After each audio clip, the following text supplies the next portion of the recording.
Okay, so now we are going to see this problem where we have to find remainder of large number. So 3 raised to the power 51 mod 5, what is the value? Which means that 3 raised to the power 51, when you divide by 5, what is the remainder? They're asking.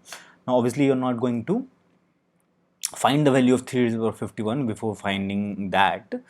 So there is a formula known as Fermat's Little theorem, which we are going to use. Okay, and mostly this is used in more complicated problems, is in such questions where you can directly find a pattern when you multiply 3 by 3 into 3 into 3 couple of times, 3 times, 4 times, you find a pattern that okay, uh, the remainder is coming out to be 1 or something like that. In that case, then you can manually also do that. But in general, this theorem will work, which says that if p is a prime, then if a is a number, then a raised to the power p is congruent to a mod p. Okay, which is another way of saying that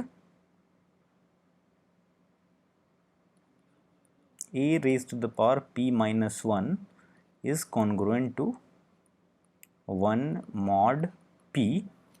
Okay, and this entire thing means simply one thing, that okay, this thing is congruent to this. It means if you divide this thing by p, the remainder is 1. So a raised to the power p minus 1, if you take the mod of, so you can simply write mod p, this value is going to be 1. This value is going to be 1. Okay, using this thing, what can you say? What can you say about these things? Okay, so uh, we'll talk about this thing, Fermat's Little theorem.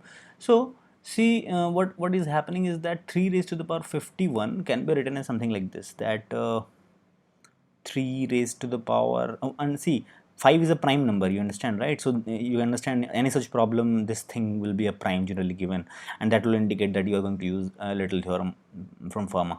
So mod 5, p value is 5, so you have to create a pattern something like mod power 4, right? 3 raised to the power 4 you can figure out, right?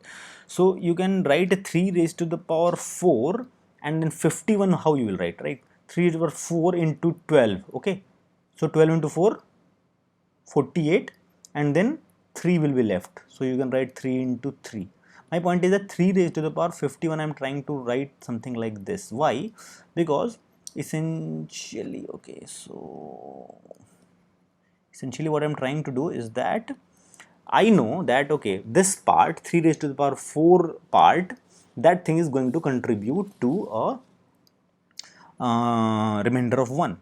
Okay, so which means that if something is contributing to a remainder 1 and I am multiplying it again and again and again, so that thing is if the other part is whatever is having remainder, that thing is going to be multiplied by 1, so that whatever from the rest of the part, the remainder is going to come. This thing is not going to change the remainder, because 1 is multiplied with anything, that remainder thing is not going to change, right?